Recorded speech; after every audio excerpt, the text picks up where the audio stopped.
जय माता दी मित्रों। 26 अप्रैल 2020 को अक्षय तृतीया का पर्व पूरे देश भर में मनाया जाएगा।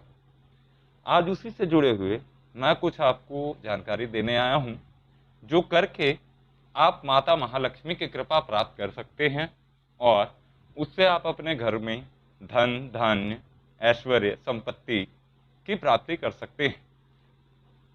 इन उपायों को करने से माता लक्ष्मी अपनी कृपा आपके ऊपर बरसाएंगी, आपसे प्रसन्न होंगी।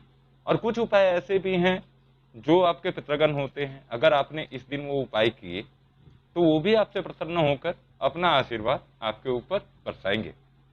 तो चलिए मित्रों, अब देर न करते हुए हम लोग शुरू करते हैं। जय माता दी दोस्तों। वैशाख माह के शुक्ल पक्ष की तृतीया तिथि को अक्षय तृतीया का पर्व मनाया जाता है और 26 अप्रैल को वैशाख मास के शुक्ल पक्ष की तृतीया तिथि है। इस दिन किया गया कोई भी शुभ कार्य जरूर सफल होता है। अक्षय तृतीया पर किसी भी शुभ कार्य को करने के लिए किसी भी पंचांग को देखने की आवश्यकता नहीं होती। इस तिथि में किया गया कोई भी कार्य कभी भी निष्फल नहीं होता है। यह तिथि सभी तरह के शुभ कार्यों को संपन्न करने के लिए शुभ मानी जाती है। वैवाहिक कार्यक्रम, धार्मिक अनुष्ठान, गृह प्रवेश, व्यापार आपको शुरू करना हो, कोई जप तप और पूजा पाठ करने के लिए यह अक्षय तृतीया बहुत ही शुभ मानी गई है। मित्रों, इस दिन दान और गंगा स्नान का भी विशेष महत्व होता है। मान्यता है कि इस दिन दान का पुण्य लाभ अक्षय रहता है, मतलब जो आपने पुण्य इस दिन किया होता है वह कभी नष्ट नहीं होता है। जैसा कि हम सभी लोग जानते हैं कि इस समय पूरी दुनिया कोरोना वायरस के कारण परेशान है। तो दुनिया में कोरोना वायरस के फैलने के कारण इस बार अक्षय तृतीया की पूजा घर पर ही करना श्रेष्ठ रहेगा। इस बार अक्षय तृतीया व्यापिनी तिथि और रोहिणी नक्षत्र के संयोग से 26 अप्रैल को मनाई जाएगी। मित्रों, वैशाख के शुक्ल पक्ष की तृतीया तिथि को चिरंजीवी तिथि भी कहते हैं, क्योंकि इसी तिथि पर अष्ट चिरंजीवियों में से एक भगवान परशुराम का भी जन्म हुआ था। भगवान विष्णु के नर नारायण हयग्रीव अवतार भी इसी तिथि पर हुए थे। त्रेता युग की शुरुआत भी इसी शुभ तिथि से मानी जाती है। इस दिन भगवान की कृपा पाने के लिए विष्णु जी के साथ महालक्ष्मी की भी पूजा करनी चाहिए। इस दिन दान जरूर करना चाहिए। अक्षय तृतीया पर किए गए दान का अक्षय पुण्य मिलता है। इस दिन जौ, गेहूं, चना, दही, चावल, फलों का रस, दूध से बनी मिठाई, सोना और जल से भरा कलश, अनाज आदि चीजों का दान करना चाहिए। अभी गर्मी का समय है, ऐसे में छाता और जूते चप्पल का दान भी करना चाहिए। अक्षय तृतीया की तिथि पर पितरों के लिए विशेष पूजा पाठ करनी चाहिए। मित्रों, जैसा कि अभी आपको हमने बताया और आप में से बहुत लोग जानते भी हैं कि अक्षय तृतीया के दिन किया गया पुण्य कभी नष्ट नहीं होता। लेकिन इस दिन अगर हम कोई बुरे कर्म करते हैं तो वो भी हमसे जुड़ा ही रहता है। इसलिए अक्षय तृतीया पर घर में क्लेश नहीं करना चाहिए। इस दिन घर में साफ सफाई का विशेष ध्यान रखें, वाद विवाद से बचें, कोई भी नशा, सिगरेट, तंबाकू, शराब का सेवन न करें, धर्म के अनुसार कर्म करें। अधार्मिक कर्म करने वाले लोगों को अक्षय तृतीया पर किए गए दान पुण्य का पूरा फल नहीं मिल पाता है। अब आपको अक्षय तृतीया से जुड़ी कुछ रोचक जानकारियां बताता हूं। मान्यता है कि सतयुग और त्रेता युग की शुरुआत भी अक्षय तृतीया की पावन तिथि पर ही हुई थी। अक्षय तृतीया के दिन ही भगवान परशुराम का भी जन्म हुआ था। जो हमारी पतित पावनी माँ गंगा हैं, उनका भी धरती पर आगमन अक्षय तृतीया के दिन ही हुआ था। हमारा जो ग्रंथ है, जो पवित्र ग्रंथ है महाभारत, जिसको महाभारत ग्रंथ को ऋषि वेद व्यास जी ने लिखा था, उन्होंने अक्षय तृतीया महाभारत ग्रंथ लिखना आरंभ किया था। विष्णु भगवान का जो परम धाम बद्रीनाथ धाम है उत्तराखंड में, उनके कपाट भी, बद्रीनाथ धाम के कपाट भी अक्षय तृतीया के दिन भक्तों के लिए खोले जाते हैं। अक्षय तृतीया के दिन ही वृंदावन के बांकी बिहारी जी के मंदिर में श्री विग्रह के चरणों के दर्शन होते हैं। मित्रों, सभी तरह की शुभ तिथियों में अक्षय तृतीया का महत्व काफी अधिक है। इस तिथि पर किए गए किसी भी शुभ कार्य में सफलता जरूर मिलती है।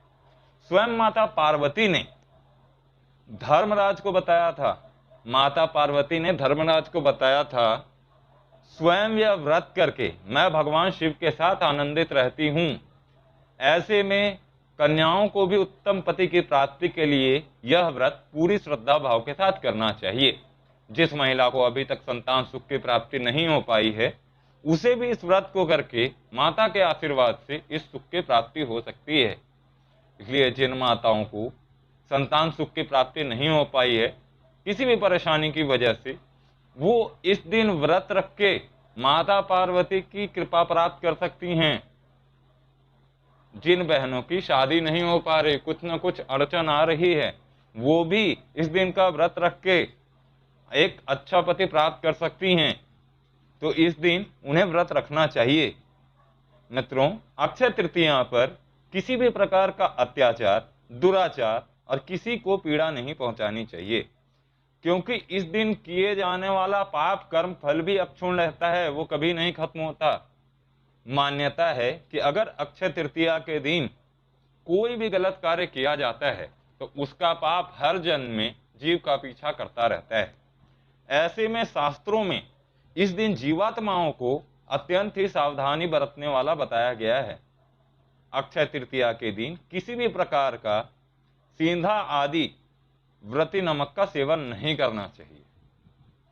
चलिए मित्रों, अब आपको बताता हूं कि आप इस दिन कौन कौन से उपाय कर सकते हैं जिससे आप माता महालक्ष्मी की कृपा पा सकते हैं और सुख प्राप्त कर सकते हैं।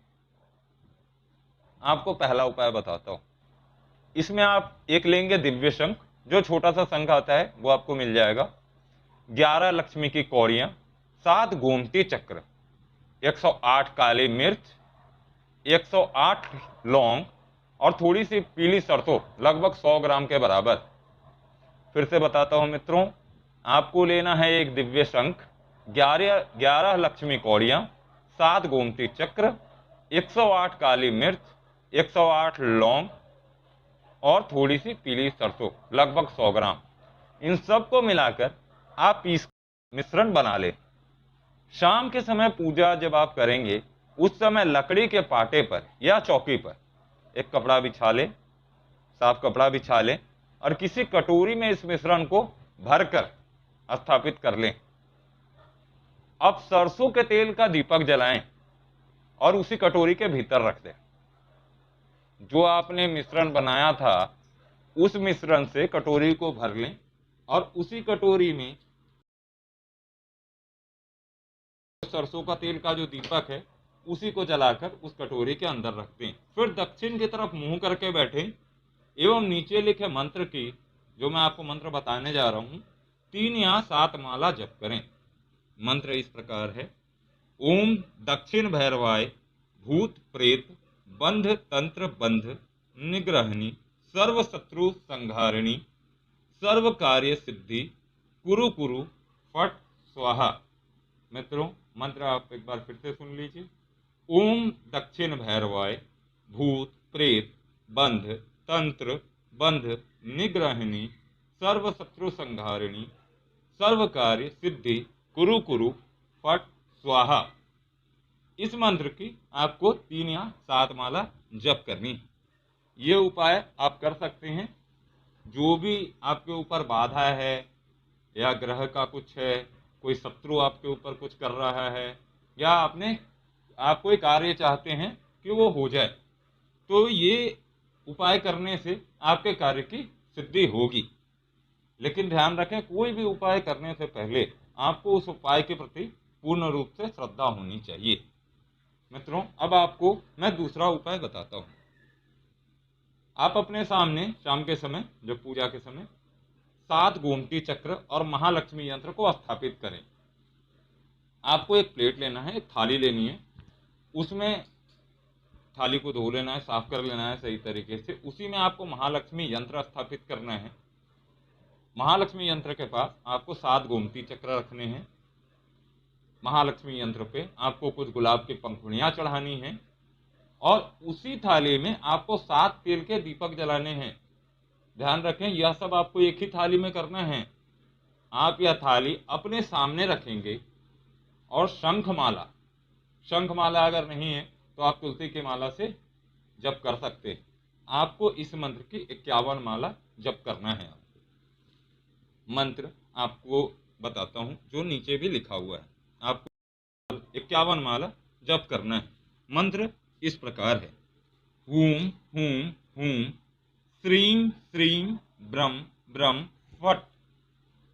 मंत्र आपको एक बार फिर से बताता हूं, हूम हूम हूम श्रीम श्रीम ब्रह्म ब्रह्म फट। आपको ये एक उपाय करना है। तीसरा उपाय आपको बताता हूं, आपको लक्ष्मी यंत्र लेना है, जो महालक्ष्मी यंत्र है। अगर पहले जो आपको उपाय बताया अगर आपको वो करना है तो आपको ये नहीं करना, क्योंकि इसमें भी लक्ष्मी यंत्र का ही उपयोग होगा। जो आपने पूजा कर दी आप उसको उठा नहीं सकते फिर। तो ये तीसरा उपाय क्या है, इसमें क्या करना है, सिद्ध लक्ष्मी यंत्र को आपको स्थापित करना है और स्फटिक की माला से, इस मंत्र के लिए स्फटिक की माला ही चाहिए। आपको 21 माला का जप करना है। इससे क्या होगा, इससे भगवान विष्णु के साथ साथ महालक्ष्मी माता भी आपसे प्रसन्न होंगी और आपको आशीर्वाद प्रदान करेंगे। तो सिद्ध लक्ष्मी यंत्र को स्थापित करने के बाद स्फटिक माला से आपको इस मंत्र का 21 माला जप करना है। मंत्र इस प्रकार है, ओम श्रीम ह्रीम श्रीम ऐम ह्रीम श्रीम फट। मंत्र फिर से सुन लीजिए, ओम श्रीम ह्रीम श्रीम ऐम ह्रीम श्रीम। ये कुछ उपाय थे जिसको करने से आप अक्षय तृतीया के दिन माता की कृपा पा सकते हैं और अपने घर में आप सुख समृद्धि ऐश्वर्य धन धान्य की प्राप्ति कर सकते हैं। मित्रों, अब मैं आपको कुछ उपाय बताता हूं जिससे आपको जो चीज चाहिए, जिससे जुड़ी हुई चीजें हैं, जैसे सुख शांति है, व्यापारिक लाभ है, भाग्योदय के लिए है, पितृ शांति के लिए है, तो उसमें आपको क्या करना है। तो उन सब के लिए मैं आपको बताता हूं आपको क्या करना है। जैसे आपको सुख शांति के लिए पूजा करनी है, तो सुख शांति के लिए आपको क्या करना है, अक्षय तृतीया के दिन आप 11 गोमती चक्र लें, उसको लाल रेशमी वस्त्र में बांध लें। लाल रेशमी वस्त्र में 11 गोमती चक्रों को बांधकर चांदी के डब्बे में रख दें और पूजा स्थान में रखकर पूजा करें, उसे वहीं रहने दें। इससे आपके घर में सदैव सुख शांति का वातावरण बना रहता है। व्यापार में लाभ के लिए आप 27 गोमती चक्रों को पीले या लाल रेशमी वस्त्र में बांधकर अपने प्रतिष्ठान के मुख्य द्वार पर बांधने से व्यापार में आशातीत लाभ होता है।